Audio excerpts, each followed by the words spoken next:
ಹೋಗ್ತೇನೆ 10 ಕೆಲಸ ದಿನ ಕಂಪ್ಲೀಟ್ ಮಾಡ್ರಿ ನಡೀತೈತೆ. ಕಂಪ್ಲೀಟ್ ಮಾಡ್ರಿ, ನೀವು ಮಾಡ್ರಿ, ನಿಮ್ ಕೆಲಸ ಐತಿ ನೀವು ಮಾಡ್ರಿ, ನಮ್ ಕೆಲಸ ನಾ ಮಾಡ್ತೇನೆ. ಕೇಸ ಹಾಕಂಗಿಲ್ಲ ಅವ್ರ ದುಡ್ಡು ತಗೋತಾರ, ಕೇಸ್ ಹಾಕಂಗಿಲ್ಲ, ನಿಮ್ಗೂ ವಾಪಸ್ ಕಳಿಸ್ತಾರ. ಸುಳ್ಳ ಅವ್ರ ದುಡ್ಡು ತಗೋತಾರ, ಕೇಸ್ ಹಾಕಂಗಿಲ್ಲ, ನಿಮ್ಗೂ ವಾಪಸ್ ಕಳಿಸ್ತಾರ. ಇಲ್ಲಿಗಲ್ ಚಟುವಟಿಕೆಯಲ್ಲಿ ಭಾಗಿಯಾಗ್ತಿದೆ. ರೌಡಿ ಶೀಟರ್ ಈ ಮಟ್ಕ ಆಗಿರ್ಬೋದು, ಆಮೇಲೆ ಗಾಂಜಾ ಇಂತೆಲ್ಲ ಪ್ರಕರಣದಲ್ಲಿ ಎದುರಾಗ್ತಾರೆ. ಅಂಥವ್ರನ್ನಾದ್ರೂ ಗಡಿಪಾರು ಮಾಡುವಂತ ಏನು ಮಾಡ್ತಾರೆ? ನಾವು ಕಳೆದ 3 ವರ್ಷಗಳಲ್ಲಿ ಆಲ್ಮೋಸ್ಟ್ 40 ಗಡಿಪಾರು ಪ್ರಕರಣನ ದಾಖಲಿಸಿ 40 ಜನನ ನಾವು ಗಡಿಪಾರು ಮಾಡಿದೀವಿ. ಈ ವರ್ಷ ಕೂಡ ಕಡೆಬಜಾರ್ ಉಪವಿಭಾಗದಿಂದ 3 ಗಡಿಪಾರು ಪ್ರಸ್ತಾವನೆ ಕೂಡ ಸಲ್ಲಿಸಲಾಗಿದೆ. ಅದೇ ರೀತಿ ಬೇರೆ ಉಪವಿಭಾಗದಿಂದನೂ ಬರುತ್ತೆ.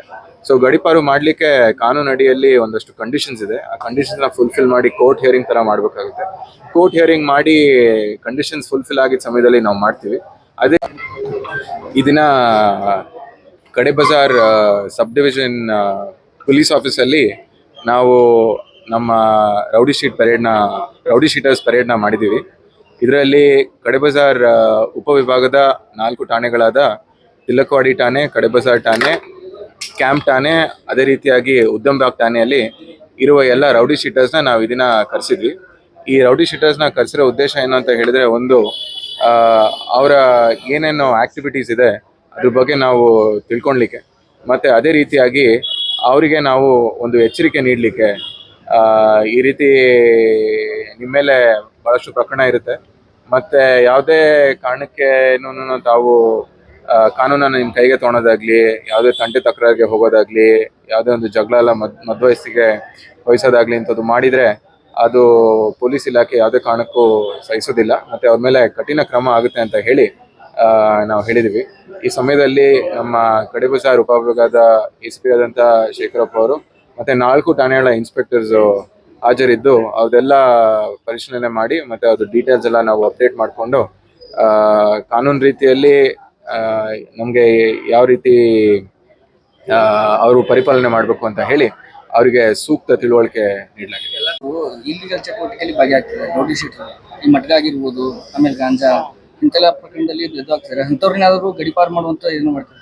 ನಾವು ಕಳೆದ 3 ವರ್ಷಗಳಲ್ಲಿ ಆಲ್ಮೋಸ್ಟ್ 40 ಗಡಿಪಾರು ಪ್ರಕರಣನ ದಾಖಲಿಸಿ 40 ಜನನ ನಾವು ಗಡಿಪಾರು ಮಾಡಿದೀವಿ. ಈ ವರ್ಷ ಕೂಡ ಕಡೆಬಜಾರ್ ಉಪವಿಭಾಗದಿಂದ 3 ಗಡಿಪಾರು ಪ್ರಸ್ತಾವನೆ ಕೂಡ ಸಲ್ಲಿಸಲಾಗಿದೆ. ಅದೇ ರೀತಿ ಬೇರೆ ಉಪವಿಭಾಗದಿಂದನೂ ಬರುತ್ತೆ. ಸೊ ಗಡಿಪಾರು ಮಾಡ್ಲಿಕ್ಕೆ ಕಾನೂನು ಅಡಿಯಲ್ಲಿ ಒಂದಷ್ಟು ಕಂಡೀಷನ್ಸ್ ಇದೆ. ಆ ಕಂಡೀಷನ್ಸ್ ನ ಫುಲ್ಫಿಲ್ ಮಾಡಿ ಕೋರ್ಟ್ ಹಿಯರಿಂಗ್ ತರ ಮಾಡ್ಬೇಕಾಗುತ್ತೆ. ಕೋರ್ಟ್ ಹಿಯರಿಂಗ್ ಮಾಡಿ ಕಂಡೀಷನ್ಸ್ ಫುಲ್ಫಿಲ್ ಆಗಿದ್ದ ಸಮಯದಲ್ಲಿ ನಾವು ಮಾಡ್ತೀವಿ. ಅದೇ ರೀತಿ ಯಾರು ರೌಡಿ ಶೀಟರ್ ಇದ್ದಾರೆ ಅವ್ರಿಗೆ ವರ್ಷ ನಾವು ಸೆಕ್ಯೂರಿಟಿ ಕೇಸಸ್ ಕೂಡ ದಾಖಲು ಮಾಡ್ತೀವಿ. ನಮ್ಮ ಹೊಸ ಕಾಯ್ದೆ ಪ್ರಕಾರ 126 ಅಂತ ಹೇಳಿ ಒಂದು ಸೆಕ್ಷನ್ ಇದೆ.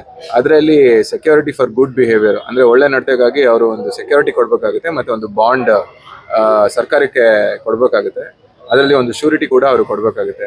ಒಂದು ವೇಳೆ ಅವರು ಒಂದು ಕ್ರಿಮಿನಲ್ ಪ್ರಕರಣ ಅಲ್ಲಿ ಭಾಗಿಯಾದ್ರೆ ಆ ಶ್ಯೂರಿಟಿನೂ ಕೂಡ ನಾವು ವಜಾ ಮಾಡ್ಕೊಂತಿದೀವಿ. ನಾವು 1.5 ವರ್ಷದಿಂದ ಆಲ್ಮೋಸ್ಟ್ 17 ಶ್ಯೂರಿಟಿನ ಈ ತರ ತಗೊಂಡಿದೀವಿ. ಮತ್ತೆ 1,77,000 ರೂಪಾಯಿ ದಂಡ ಕೂಡ ಈ ಚಟುವಟಿಕೆ ಅಂದ್ರೆ ಯಾರು ರೌಡಿ ಶೀಟರ್ಸು ಮತ್ತೆ ಯಾವ್ದನ್ನ ಕ್ರಿಮಿನಲ್ ಪ್ರಕರಣದಲ್ಲಿ ಭಾಗಿಯಾಗಿದ್ದಾರೆ ಅವರಿಂದ ನಾವು ಸರ್ಕಾರಕ್ಕೆ ಈ ಹಣ ಕೂಡ ನಾವು ಜಮಾ ಮಾಡಿದೀವಿ. ಅದೇ ರೀತಿ ಆದಲ್ಲಿ 2 ಗೂಂಡಾ ಆಕ್ಟ್ ಕೂಡ ನಾವು ಮಾಡಿದೀವಿ. ಅದರಲ್ಲಿ ಒಂದು ಗೂಂಡಾ ಆಕ್ಟ್ ರೀಸೆಂಟ್ ಆಗಿ ಮಾಡಿದೀವಿ. ಅದರಲ್ಲಿ ಒಬ್ಬ ವ್ಯಕ್ತಿ ಮೇಲೆ ಗೂಂಡಾ ಆಕ್ಟ್ ಅಪೀಲ್ ಕೂಡ ಆಗಿದೆ ಹೈಕೋರ್ಟ್ ಅಲ್ಲಿ.